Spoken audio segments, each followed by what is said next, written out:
इतिहास लिखने के लिए कलम की नहीं, हौसलों की ज़रूरत होती है। इसलिए हौसला, हिम्मत अवश्य बनाए रखिए। यही तो परिणाम का, सफलता का मूल जड़ होता है। नमस्कार प्रिय दर्शकों, मैं हूं पंडित उज्जवल प्रकाश झा। इस आध्यात्मिक ज्योतिष कार्यक्रम में पंचानन ज्योतिष में आप सभी दर्शकों का बहुत बहुत स्वागत, बहुत बहुत अभिनंदन। दर्शकों, आज के इस कार्यक्रम में हम बात करेंगे कर्क राशि वाले जातकों के लिए मई महीने का संपूर्ण राशिफल, जो कि ग्रह कुंडली, ग्रह गोचर और वैदिक ज्योतिष पर आधारित है। दर्शकों, यह महीना कर्क राशि वाले जातकों के लिए परिवर्तन और निर्णय भरा रहने वाला है। दर्शकों, इस कार्यक्रम में हम बात करेंगे कौन सा ग्रह बनते बनते काम बिगाड़ सकता है कर्क राशि वाले जातकों के लिए, और कौन सा उपाय करेंगे जिससे इनका भाग्य चमकेगा।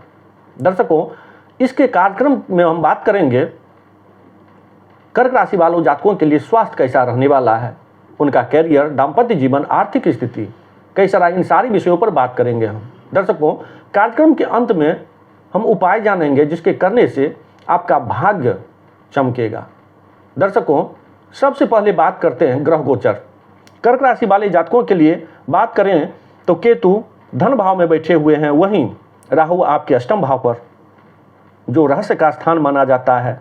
दर्शकों, वहीं भाग भाव पर मंगल और शनि विराजमान हैं, युति बना करके बुद्धादित्य योग का निर्माण आपको हो रहा है। कर्म भाव पर, आय भाव पर शुक्र बैठे हुए हैं, वहीं व्यय भाव पर आपको गुरु बैठे हुए हैं।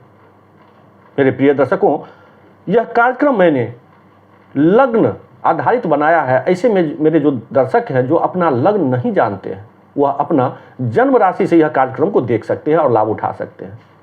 जो अपना जन्म राशि भी जिनका पता न हो, वो अपना प्रचलित नाम राशि से यह कार्यक्रम को देख करके लाभ उठा सकते हैं।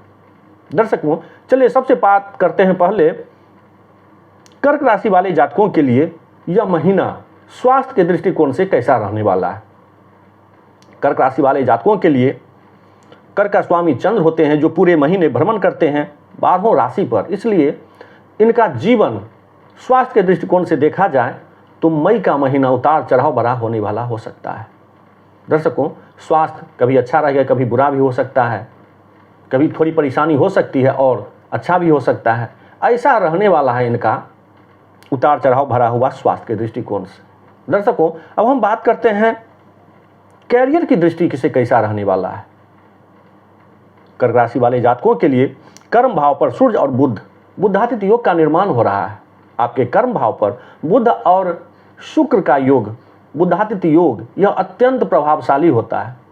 ऐसे योग में दर्शक जिस भी काम में हाथ बढ़ाते हैं उसमें सफलता उन्हें अवश्य मिलती है।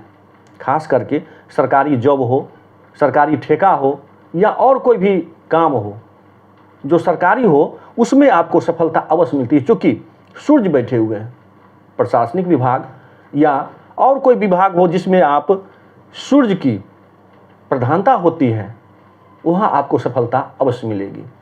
दर्शकों, वहीं बुध बैठे हुए हैं। बुध बुद्धिमता के, चतुर्यता के, विवेकता का, विनम्रता का यह कारक माने गए हैं। आपके कर्म भाव पर बैठ करके आप जहाँ कहीं भी काम करते हैं, आपके सहयोगी आपको आपके काम में सहयोग करेंगे। आपको प्रमोशन होने का भी योग बन रहा है। यदि आप काफ़ी दिनों से स्थानांतरण या ट्रांसफ़र का कोशिश कर रहे होंगे जो आपको नहीं हो रहा होगा, वह मई महीने में आपको फलीभूत होते आप देख सकते हैं। दर्शकों, कैरियर के दृष्टिकोण से अच्छा माना जाएगा यह महीना मई का कर्क राशि वाले जातकों के लिए। दर्शकों, अब हम बात करते हैं कि मकर राशि बैठे हुए सप्तम भाव पर, ये सप्तमें शनि मंगल के साथ भाग भाव पर बैठे हुए हैं। यदि आप साझेदारी या पार्टनर का कोई काम कर रहे हैं, उसमें सफलता आपको अवश्य मिलेगी। चूँकि सप्तमें शनि भाग भाव में बैठे हुए हैं, आपको मंगल के साथ युति बना करके पार्टनरशिप का काम आपके लिए फायदेमंद सिद्ध होगा मई के महीने में। दर्शकों, अब वहीं बात करते हैं दाम्पत्य जीवन। दाम्पत्य जीवन में थोड़ी कटुता की योग बन रहा है। चूँकि दाम्पत्य जीवन के जो स्वामी होते हैं यानी सप्तमेश शनि मंगल के साथ बैठे हुए हैं। मंगल सेनापति होते हैं उत्साह, ऊर्जा, क्रोध का ये उनका कारक माने गए हैं मंगल, इसलिए आप अपनी क्रोध पर नियंत्रण अवश्य रखिएगा। नहीं तो हो सकता है कि मई महीने में आपकी दाम्पत्य जीवन में कटुता या पारिवारिक जीवन में कटुता संभव हो सकता है।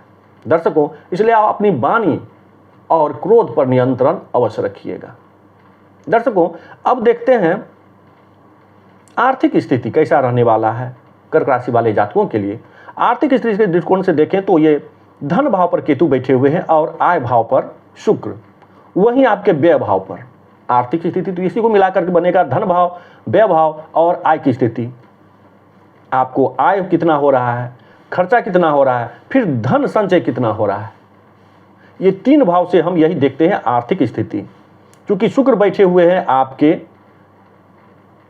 शुक्र जो लाभेश हैं वह स्वयं अपनी राशि में बैठे हुए हैं। यह अत्यंत प्रभावशाली और लाभकारी योग होता है। शुक्र आपके आय भाव में बैठे हुए हैं, स्वयं के घर में लाभ के अनेक स्रोत खुलेंगे। पहले से जो बकाया होगा वह भी मिलेगा।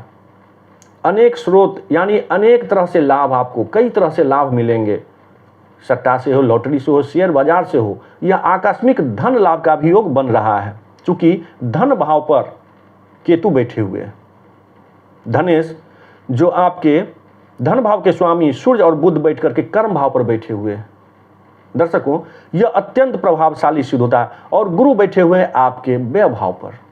व्यय भाव पर गुरु बैठ करके मार्गदर्शन करेंगे, कहाँ खर्च करना है, कितना करना है और कहाँ नहीं करना है। चूंकि गुरु हमारे मार्गदर्शक होते हैं, सलाहकार होते हैं, शिक्षक होते हैं, अंधकार से प्रकाश की ओर ले जाते हैं। गुरु तो वही काम कर रहे हैं यहाँ बैठ करके व्यय भाव पर।